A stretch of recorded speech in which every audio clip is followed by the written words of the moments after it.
दादी सास की आखिरी ख्वाहिश। सुबह के 11 बजे शांति निवास के बाहर 7-7 गाड़ियां खड़ी थी। तभी घर की बेटी प्रीत की भी गाड़ी वहां पहुंचती है। हड़बड़ाती हुई प्रीत अपनी गाड़ी से उतरती है। यहाँ तो पहले ही इतनी भीड़ है, कहीं मुझे आने में देर तो नहीं हो गई माँ? अरे कुछ नहीं हुआ है उन्हें, अभी तक तो ठीक ही है। तुम बेकार में घबरा रही हो। अरे मुझे तो फ़ोन आया था कि माँ अपनी आखिरी सांसें ले रही है। ज़रूर भाभी ने सही से ख्याल नहीं रखा होगा माँ का। अरे ये कौन सी आखिरी सांस है दीदी जो 2 घंटे से चली ही जा रही है, और पहली बार थोड़ी ना सुन रहे हम ये। मुझे तो लगता है पिछले 3 साल में यहाँ 8वीं बार आया हूँ मैं। तो तू क्या चाह रहा है, 9वीं बार यहाँ आने का मौका ही ना मिले हमें? मैं तो कह रहा हूँ अगर अंदर जाए तब पता चले कि बात क्या है, पर अंदर पहले से इतनी भीड़ है कि मेरा तो नंबर ही नहीं लग रहा।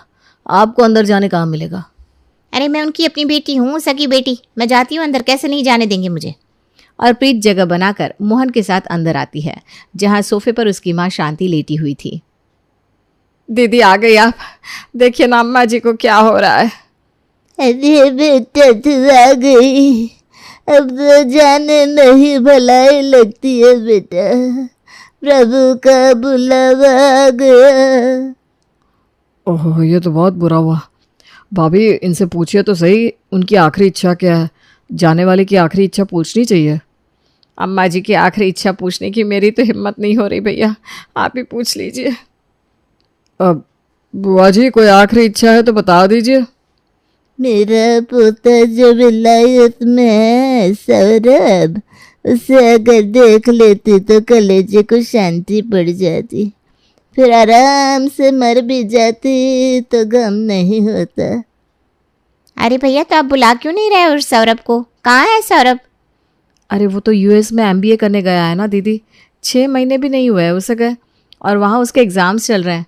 अगर अभी वो यहाँ आ गया और उसके एग्ज़ाम्स छूट गए तो कॉलेज वाले दोबारा नहीं लेंगे उसे। वहाँ के नियम ना बड़े सख्त होते हैं। ऐसे भी बड़ी मुश्किल से एडमिशन हुआ है बेचारे का। ऐसे तो लाखों कॉलेज है, मैं इनसे कहकर अपने सौरभ का एडमिशन किसी बड़े से कॉलेज में करवा दूंगी। आप फिक्र मत कीजिए भाभी। और भैया आप ही बताइए, दादी से ज़रूरी क्या ही हो सकता है? बुला लीजिए उसे यहाँ। मिहिर अपने बेटे सौरभ को कॉल करता है और कहता है, बेटा तेरी दादी की तबीयत बड़ी ख़राब हुई पड़ी है, वो तुझे याद कर रही है। वीडियो कॉल करो, वीडियो कॉल मैं भी देखूं। मिहिर वीडियो कॉल ऑन करके फ़ोन अपनी माँ शांति को देता है। हाथ में फ़ोन लेते ही शांति अपने बाल ठीक करने लगती है। हाँ बेटा दिख रही हूँ ना। ये आगे वाले कमरे में ना मेरा चेहरा साफ क्यों नहीं आ रहा? अरे मिहिर कितने पैसे बचाएगा, कितनी बार बोला है फिलिप वाला फ़ोन ले ले, आजकल वही फैशन में है, पर तुझे तो ये 10,000 वाला फ़ोन ही चलाना है। दादी आप ठीक हो? कहाँ बेटा, मुझे तो लगता है भगवान का बुलावा आ गया है। मेरी आखिरी इच्छा समझ कर ही यहाँ आ जा बेटा। एक बार तुझे देख लूँ तो शांति से अपनी आंखें बंद कर पाऊँ। आप ऐसा क्यों बोल रही है दादी? आपको कुछ नहीं होगा, मैं अगली फ्लाइट से ही इंडिया आ रहा हूँ। और जैसे ही सौरभ ये कहता है, खुद के पैरों पर चलकर शांति अपने कमरे में चली जाती है। चलो चलो प्रोग्राम ख़त्म, सब अपने अपने घर जाओ, जब ज़रूरत पड़ेगी फिर से फ़ोन किया जाएगा। सभी अपने कमरों में चले जाते हैं। कमरे में सरिता अपने पति मिहिर से कहती है, आपको याद है वो रात जब पहली बार अम्मा ने कहा था कि उन्हें ऐसा महसूस हो रहा है कि उनकी आखिरी सांसें चल रही है? हाँ हाँ बिल्कुल याद है। और ऐसा अम्मा ने कब कहा था? जब मैंने सगाई के बाद आपसे बात करने के लिए 2 महीने मांग लिए थे। अरे वो तो इत्तेफाक था, अचानक ही अम्मा के सीने में दर्द उठाया तो उन्होंने कहा कि बेटा 2 महीने शादी के लिए क्या इंतज़ार करेगा। लड़की वालों को फ़ोन लगा, मैं चली गई तो मेरे इकलौते बेटे की शादी में मेरी तस्वीर भी नहीं रहेगी, इसीलिए चटमंगनी पर ब्याह करना पड़ा हमें। उसके बाद तुरंत जब हनीमून पर जाने वाले थे अम्मा की तबीयत फिर बिगड़ गई। उसके बाद फिर एक बार अम्मा जी की तबीयत बिगड़ी और उन्होंने अपने पोते को खिलाने की इच्छा जताई, और फिर हमें सौरभ को दुनिया में लाना पड़ा। अरे क्या हिसाब लगा रही हो सरिता तुम? अब मैं समझ गया हूँ, ये सब अम्मा का ज्ञान है। पहले उन्होंने तुम्हें यहाँ की बहू बनाया, फिर तुम्हारे भाग्य से अम्मा बच गई, फिर सौरभ दुनिया में आया, उसके भाग्य से अम्मा बच गई। आप नहीं समझेंगे। और जैसे ही सौरभ की फ्लाइट दिल्ली एयरपोर्ट पर लैंड करती है, शांति टी शर्ट ट्राउजर में काला चश्मा लगाए अपने कमरे से बाहर निकलती है। अम्मा, आपकी तो तबीयत खराब थी ना, कहाँ जा रही हैं आप? अपने पोते को लेने जा रही हूँ एयरपोर्ट, आज सामने से। और 80 साल की उम्र में एक हाथ से अपनी छड़ी घुमाती हुई शांति अपने पोते को बाइक के पीछे बिठाकर वापस अपने घर लौटती है। दादी, व्हाट अ प्लेजेंट सरप्राइज, आप तो ठीक हो? मुझे क्या होगा बेटा, जैसे ही मुझे पता चला तू आ रहा है तेरी दादी भली चंगी हो गई। अब तो मेरी नजरों से दूर मत जाना, हाँ लल्ला। शांति वापस से अपने घर पर पहले की तरह रहने लगती है। एक रोज खाने के टेबल पर, अरे मिहिर, अब सौरभ के लिए लड़की देख ले। बोल सौरभ, शादी करेगा?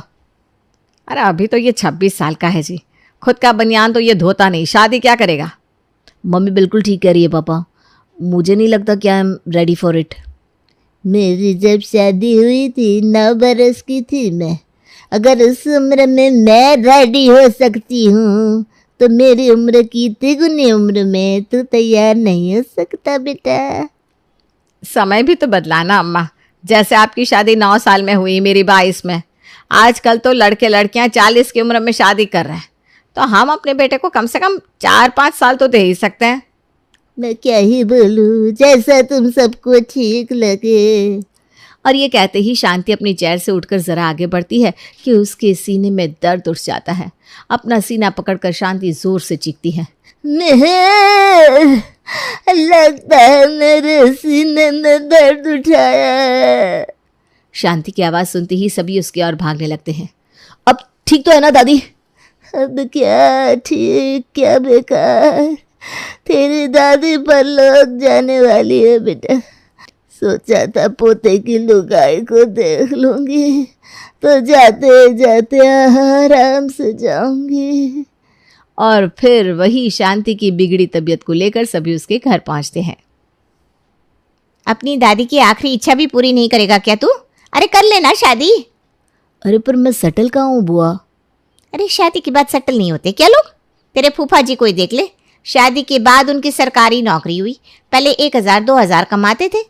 लड़की आएगी तो अपने साथ अपना भाग्य लेकर आएगी। हो सकता है उसकी किस्मत से तू भी जल्दी से सेटल हो जाए और माँ की तबीयत भी सुधर जाए। तो फिर तय रहा, हम कल ही लड़की देखने जाएंगे और हफ्ते भर के अंदर अपने सौरभ का ब्याह कर देंगे। ठीक है ना माँ, तू अब तो खुश है? और एक बार फिर शांति के झूठे सच्चे सीने के दर्द के कारण घर में एक और शादी होने वाली थी और इसी में सौरभ से शादी कर नेहा अपने ससुराल आ जाती है। दरवाजे पर अपने पोते की बहू को खड़ी देख शांति बिस्तर से उठ खड़ी होती है। वाह बेटा वाह, तूने मेरी आखिरी ख्वाहिश पूरी कर दी। अब ना मुझे अच्छा लग रहा है। बस भगवान इस प्यारी सी बहू के साथ रहने के लिए 6-4 महीने और दे दे, उसके बाद आराम से मर जाऊंगी। आप ऐसा क्यों कह रही हैं दादी? आप तो 100 साल जिएंगी। और न जाने इन 100 सालों में अम्मा अपनी कौन कौन सी आखिरी ख्वाहिश पूरी करवाएंगी। अगली सुबह घर की सबसे बड़ी और बूढ़ी सदस्य शांति अपने बिस्तर से उठकर बाहर आती है और ज़ोर ज़ोर से टीवी पर भगवान के भजन बजाना शुरू कर देती है। भजन की आवाज़ सुनकर सभी बाहर हॉल में आते हैं। अम्मा, तुम इतनी सुबह उठ गई, तबीयत तो ठीक है ना तुम्हारी? एक बार जिसने जाने की ट्रेन पकड़ ली ना बेटा, वो कहाँ ठीक होता है। आप ऐसा मत बोलिए ना दादी, मेरा तो जी फटा जा रहा है। आपको नींद नहीं आ रही तो मैं आपको सुला दूँ? नहीं नहीं बेटा, मेरी तो आखिरी ख्वाहिश थी मेरा पूरा परिवार साथ में मॉर्निंग वॉक पर जाए, तो सोचा एक बार भजन बजाकर तुम सबको जगा ही दूँ है।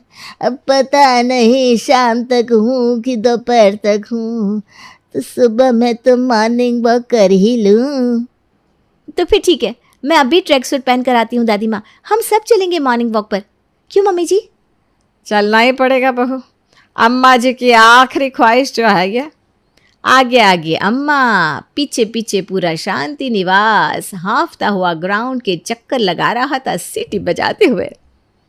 कहीं अम्मा जी की आखिरी ख्वाहिश पूरी होते होते मैं ही आखिरी सांसें ना ले लूँ। अब तक 4 किलोमीटर दौड़ चुके हैं हम। कहाँ मैंने सोचा था कि शादी के बाद कुछ वक्त सौरभ के साथ बिताऊंगी। एक तो इतनी हड़बड़ी में शादी हुई और शादी के बाद ये सब करना पड़ रहा है। जल्दी जल्दी कदम भगाओ, जल्दी जल्दी आगे बढ़ते जाओ साथियों। अब और नहीं दादी, आपकी भी तबीयत बिगड़ जाएगी, चलिए ना घर वापस चलते हैं। तभी शांति कहती है, अभी घर जाएंगे तो बहुओं को खाना बनाने में वक्त लगेगा, थक गई है ना बेचारी। यहाँ पास ही में एक नया 5 स्टार होटल खुला है।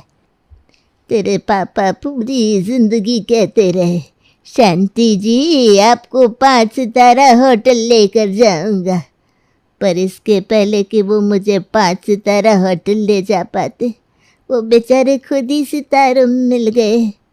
यही तो उनकी ख्वाहिश थी ना आखिरी, कि मैं 5 स्टार होटल में खाऊं। ये तो आपसे ज़्यादा दादाजी की ख्वाहिश होगी दादी। ऐसी बात है तो अभी आपकी ये ख्वाहिश पूरी कर देते हैं। चलिए सब रेडी हो जाइए, हम आज होटल में ही खाएंगे। शांति का पूरा परिवार हंसी ठिठोली के साथ आज रेस्टोरेंट में खाना खाता है। न जाने आज कितने दिनों के बाद पूरा परिवार साथ में खा रहा है, वरना सरिता जी सभी के खाने के बाद खाती हैं, मैं दुकान जाने के चक्कर में पहले खा कर निकल जाता हूँ और माँ अपने कमरे में खाती है। आपकी ये ख्वाहिश तो हमारे बड़े काम आई है अम्मा। इसी तरह 2-4 दिन और गुजर जाते हैं और नेहा की माँ का फ़ोन सरिता के फ़ोन पर आता है। नमस्ते समदन जी, कैसी हैं आप? मैं तो ठीक हूँ समदन जी, भगवान करे आप सब ठीक रहे, खास करके अम्मा जी। वो क्या है ना, मैं बोल भी नहीं पा रही हूँ, पर नहीं बोलूँगी तो लाखों का नुकसान हो जाएगा। जैसे ही बच्चों की शादी की तारीख पक्की हुई थी ना, नेहा के जीजाजी ने इन दोनों के हनीमून के लिए स्विट्ज़रलैंड की टिकट बुक करवा दी थी। अब 2 दिन बाद की स्विट्ज़रलैंड की फ़्लाइट है, पर आपकी सास की तबीयत ख़राब है ना, घर में बीमार दादी सास को छोड़कर नेहा विदेश घूमने जाएगी तो अच्छा नहीं लगेगा, और अगर नहीं जाएगी तो 1.5 लाख का टिकट बर्बाद हो जाएगा। आप फिक्र मत कीजिए समदन जी, मैं इस बारे में घर पर बात करती हूँ, देखती हूँ क्या होता है। सरिता सभी के सामने इस बात को रखती है। अब आप बताइए क्या किया जाए। टिकट तो बर्बाद नहीं होने दूंगी मैं, स्विट्जरलैंड जाएंगे मेरे बच्चे। काश मैं भी जा पाती, एक ही तो जीवन दिया है भगवान ने। सोचा था देश विदेश घूमूंगी, पर पहले ही बुलावा आ गया और मेरी आखिरी ख्वाहिश मेरे मन में ही रह गई। आपने कभी इच्छा जाहिर नहीं की माँ विदेश जाने की? मैं अभी आपके लिए टिकट देखता हूँ। पर आप विदेश जाएंगे किसके साथ और कैसे? क्योंकि मेरा तो पासपोर्ट भी नहीं है, आपका भी पासपोर्ट नहीं है माँ। मेरा पासपोर्ट है ना, मैंने पहले ही बनवा लिया था सौरभ से। वैसे तो मेरा मन हांगकांग जाने का था, पर सोच रही हूँ सोलो ट्रिप से अच्छा है नेहा और सौरभ के साथ स्विट्जरलैंड चली जाती हूँ। क्या सौरभ, कोई तकलीफ तो नहीं है ना बेटा तुझे? अरे नहीं नहीं दादी, हमें क्यों प्रॉब्लम होगी, 2 से भले 3। फिर तो वैष्णो देवी ही चलते हैं दादी। मतलब पहली बार हनीमून पर कोई अपनी दादी सास को ले जा रहा होगा। नेहा का तो दिमाग ही खराब हो जाता है, वो कमरे में आकर अपना सर पकड़ लेती है। कितनी उम्मीदों से मम्मी जी को कॉल करवाया था ताकि मैं हनीमून पर जा सकूं, और यहाँ सब उल्टा ही हो गया। अपनी दादी सास को हनीमून पर लेकर जाऊंगी तो दिन रात उनकी पॉटी सुसु साफ करने में ही हनीमून बीत जाएगा। हे भगवान। और इसी तरह शांति अपनी आखिरी ख्वाहिश कह कर नेहा से सारे काम करवा लिया करती। रसगुल्ले बना देना बहू। रसगुल्ले दादी, पर अभी तो आपने रसमलाई खाई है। जाने वाले की इच्छा पूरी नहीं करेगी क्या बेटा? हे भगवान, जिस दिन से आई हूँ दादी जी की आखिरी इच्छा ही तो पूरी कर रही हूँ। यहाँ जाना है, वहाँ जाना है, यहाँ तक कि मेरे सारे नए कपड़े भी दादी ने पहन लिए। हनीमून भी साड़ी में करना पड़ा मुझे, और अब ये खाने का चस्का, पता नहीं और क्या क्या करना पड़ेगा। नेहा अपनी सास से इस बारे में बात करती है। मैं तो पहले ही समझ चुकी थी, अम्मा जी को कुछ नहीं होने वाला। उन्होंने मुझे बहुत सताया है अपनी आखिरी इच्छा का वास्ता देकर। अब तेरे साथ भी वही कर रही है। मुझे लग रहा है कि अब वो तुझे बच्चा करने को कहेगी, पर तू ना बिल्कुल अड़ जाना बहू। अभी तुम और सौरभ एक दूसरे से इतना घुले मिले भी नहीं हो, अभी बच्चा करना सही नहीं है। रसोई के बाहर खड़ी शांति सब सुन लेती है। अपने पड़ पोते का मुंह तो शांति देखेगी ही, और उससे अपने परदादा की तरह क्रिकेट खेलना भी सिखाएगी। हाँ, अगली सुबह नेहा अपनी दादी सास के कमरे में आती है तो उन्हें अपने सीने पर हाथ रखा देखती है। जरा प्रीत को तो फ़ोन कर दे बहू, जाते जाते उसे कुछ देना चाहती हूँ मैं। और हाँ, और किसी को खबर मत करना। ये क्या, आज दादी जी तो कुछ अलग ही बातें कर रही हैं। कहीं सच में इनका समय तो नहीं आ गया। नेहा अपनी बुआ सास को कॉल करती है और उन्हें बुलाती है। तुम्हें कुछ नहीं होगा माँ। सरिता बहू, ये ले मेरी तिजोरी की चाबी, उसमें से 2 गहनों के सेट अपनी ननद को दे दे, बाकी जो भी है वो सारे तू रख ले। जिस सास ने कभी मुझे 1 पैसा नहीं दिया, आज पूरी तिजोरी दे रही है। कहीं सही में इनका नंबर तो नहीं आ गया। अब आप ये क्या कह रही हैं अम्मा? आप ज़रूरी हैं या आपके गहने हैं? वही ना माँ, तुम नहीं जा सकती। अभी तो तुमने अपने पड़पोते का मुंह भी नहीं देखा। इतना वक्त कहाँ है प्रीत मेरे पास, और आजकल के बच्चे इन चीज़ों में नहीं मानते। वो तो अपने हिसाब से बच्चा करेंगे। कहते हैं कि जो परदादी बन जाती है वो सोने की सीढ़ियाँ चढ़ जाती है, पर मेरी किस्मत में शायद ये नहीं था। भैया माँ को समझाओ ना, ऐसी बातें ना करे। हाँ माँ, अपने पड़पोते का मुंह देखना है अभी तुम्हें। कौन दिखाएगा मुझे पड़पोते का मुंह? मैं तुझे पूछती हूँ नेहा, क्या मुझे दिखाएगी पड़पोते का मुंह? कहते हैं बच्चे बूढ़े एक समान, हम दोनों एक साथ खेलेंगे। अब मैं क्या कहूँ दादी? हाँ बोलते बहू, हाँ बोलते। देख माँ की सांस चढ़ती जा रही है। ये मुझसे नहीं हो पाएगा दादी, मैं आपको वादा नहीं दे सकती। और जैसे ही नेहा ना करती है, शांति की आंखें बंद हो जाती है। दादी ये क्या किया नेहा तुमने? हाँ नहीं कर सकती थी क्या तुम? ये क्या हो गया दादी? आप तो सच में चली गई। मुझे पता होता दादी कि इस बार आप सच में जा रही हैं तो मैं आपकी आखिरी इच्छा ज़रूर पूरी करती दादी। प्लीज़ दादी आंखें खोलिए, मैं दिखाऊंगी आपको आपके पड़पोते का चेहरा। प्लीज़ दादी लौट आइए, मैं वादा करती हूँ। सभी फूट फूट कर रोने लगते हैं। तभी शांति प्रीत को देखकर आंख मारती है, फिर धीरे धीरे अपनी आंखें खोलने का ड्रामा करती है। लगता है पड़पोते का नाम सुनकर यमराज ने भी मेरे प्राण वापस भेज दिए। और 5 साल बाद नेहा बहू, एक और बच्चा कर लेना। हाँ, पड़पोती देखने की आखिरी इच्छा मेरी पूरी कर दे। हाँ बेटा। नहीं।